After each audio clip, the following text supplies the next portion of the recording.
Praise the Lord, hallelujah. आइए मेरे प्रियो, हम परमेश्वर के वचन में चलेंगे और हम प्रभु के वचन में देखने के लिए जा रहे हैं कि प्रभु ने हमें को बुलाया है और उस बुलाए जाने के पीछे क्या आशा है और हमारी बुलाहट की आशा को हम इस समय जानने के लिए जा रहे हैं। मेरे प्रियो, ये ज़रूरी है कि नए नियम की कलीसिया इस बात को जाने कि हमारे बुलाए जाने के पीछे प्रभु ने जो धन्य आशा हमारे लिए रखी है वो क्या है और हमारे बुलाहट की आशा क्या है, इसको जानना हमारे लिए बहुत ज़रूरी है। हमारी मिरास क्या है, हम क्या प्राप्त करने के लिए जा रहे हैं, क्या प्राप्त करने के लिए प्रभु ने हमें बुलाया है, इसको जानना हमारे लिए बहुत ज़्यादा ज़रूरी है।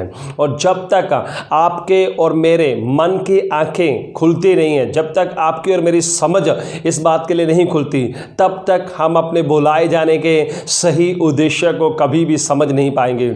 और हम हमेशा यही सोचते रहेंगे कि हम मसीह में सिर्फ सांसारिक चीज़ों को प्राप्त करने के लिए बुलाए गए हैं। मेरे प्रियो, इस संसार में जो भी संसारिक चीज़ें आप प्राप्त कर रहे हैं वो प्रभु की आशीषें हैं और प्रभु आपकी ज़रूरतों को पूरा करते हैं। लेकिन आपके आत्मिक बुलाहट के पीछे प्रभु का एक महान उद्देश्य है। प्रभु ने आज जो आपको आत्मिक बुलाहट दी है उसके पीछे परमेश्वर ने एक महान उद्देश्य को रखा है और वो अनंत काल के लिए परमेश्वर ने आपके ऊपर रखा हुआ है। और आप कलीसिया में उस महान बुलाहट के लिए बुलाए गए हैं। आप कलीसिया में उस महान मिरास को प्राप्त करने के लिए बुलाए गए हैं, जहां पर परमेश्वर चाहते हैं आप अनंत काल में उस बुलाहट के साथ प्रभु के साथ आप वास करें। और वो अनंत काल के लिए जो बुलाहट आपको दी गई है, किस चीज़ के लिए प्रभु ने आपको बुलाया है और आपके बुलाए जाने के पीछे प्रभु का क्या उद्देश्य है, इसको हम प्रभु के वचन में देखने के लिए जा रहे हैं। और इफिसियों की किताब और 1 अध्याय और 18 वचन को हम पढ़ेंगे। और तुम्हारे मन की आंखें ज्योतिर्मय हो कि तुम जान लो कि उसकी बुलाहट की आशा क्या है और पवित्र लोगों में उसकी मिरास की महिमा का धन कैसा है। हालेलुया। मेरे प्रियो, यहाँ पर आप देख सकते हैं ये प्रार्थना है प्रेरित पौलुस की अफिसिया के चर्च के लिए, अफिसिया की कलीसिया के लिए। आप देखें पहली सदी के जो प्रेरित थे उन्होंने कलीसियों के लिए क्या प्रार्थना की। आप देखिए मेरे प्रियो, और पहली सदी की कलीसियों को किस प्रार्थना की जरूरत पड़ी आप देख सकते हैं। और वहाँ पर लिखा है पौलुस प्रेरित अफिसिया की कलीसिया के लिए प्रार्थना कर रहे हैं कि मैं प्रार्थना करता हूँ कि तुम्हारे मन की आंखें खुल जाए जिससे तुम अपने बुलाए जाने की आशा को जान सको और तुम जान सको कि पवित्र लोगों में तुम्हारी बुलाहट की महिमा का धन कैसा है।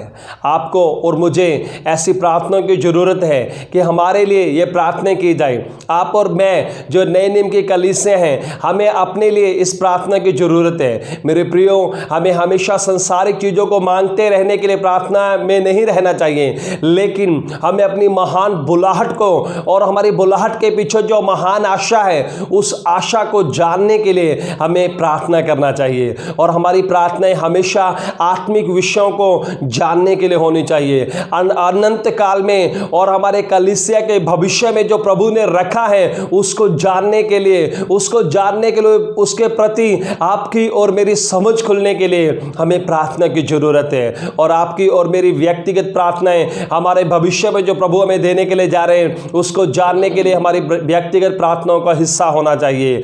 और हमारे मन की आंखों का खुलना बहुत ज़्यादा जरूरी है। जब तक हमारे मन की आंखें नहीं खुलेंगी, जब तक हमारी समझ नहीं खुलेगी, तब तक हम इस बात को जान नहीं पाएंगे कि प्रभु ने हमें क्यों बुलाया है और हमारी बुलाहट के पीछे प्रभु का क्या उद्देश्य है। जब तक मेरे प्रियो हमारी समझ नहीं खुलेगी, तब तक हम कभी भी इस बात के रहस्य को समझ नहीं पाएंगे। और आपको और मुझे इस प्रार्थना की जरूरत है कि हम अपनी बुलाहट को स्पष्टता से जान सकें। हम क्यों कलीसिया में बुलाए गए हैं, हम कलीसिया में बुलाए जाने पर आखिर में जो हमारा प्रतिफल है प्रभु में, वो हम क्या प्राप्त करने के लिए जा रहे हैं। और मेरे प्रियो, आप और मैं जो पवित्र लोग हैं और हमसे पहले जो पवित्र लोग प्रभु के राज्य में पहुंच चुके हैं, उन पवित्र लोगों के साथ जो हमारा हिस्सा है, जो हमारी मिरास है, जो हमारा धन है, वो महिमा का धन है। हम जिस धन को प्राप्त करने के लिए जा रहे हैं परमेश्वर के राज्य में, वो परमेश्वर की महिमा है। और उस धन को प्राप्त करने के लिए, उस धन की लालसा करने के लिए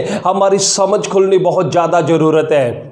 और जब तक हम इस बात के लिए प्रार्थना नहीं करेंगे, हमारी समझ कभी भी महिमा के धन को प्राप्त करने के लिए नहीं खुलेगी। और हमेशा हम अपनी इस संसारिक समझ से इस संसारिक धन को प्राप्त करने के लिए हम हमेशा संसारिक धन के पीछे जाएंगे। लेकिन चर्च के लिए जो असली धन प्रभु ने रखा है, जो असली मिरास प्रभु ने रखी है, वो महिमा का धन है, जिसको प्रभु कलीसिया से बांटना चाहते हैं। और जिसमें प्रभु कलीसिया के प्रत्येक व्यक्ति को धनी करना चाहते हैं, वो महिमा का धन है। जिस महिमा को आदम ने खो दिया है और जिस महिमा को अब हम अपने अंदर थोड़ा महसूस कर रहे हैं, उस महिमा को अनंत काल में हम भरपूरी के साथ अपने अंदर, अपने ऊपर और अपने साथ हम अनंत काल तक अनुभव करेंगे। और उस महिमा में हम धनी होंगे। जितना ज्यादा परमेश्वर खुद उस महिमा से भरे हुए हैं, उतना ज्यादा हम उस महिमा से भरेंगे। और प्रत्येक नए नियम के विश्वासी के लिए, प्रत्येक संत के लिए प्रभु ने उस महिमा को रखा है।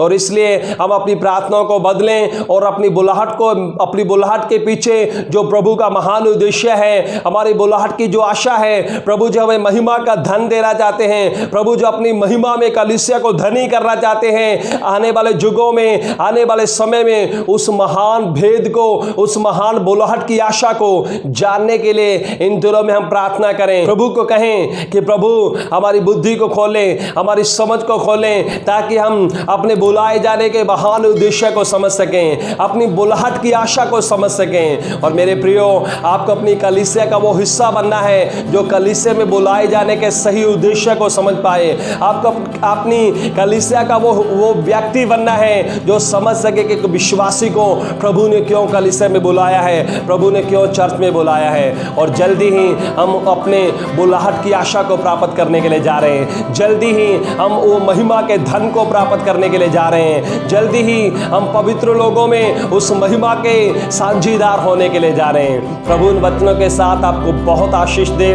God bless you.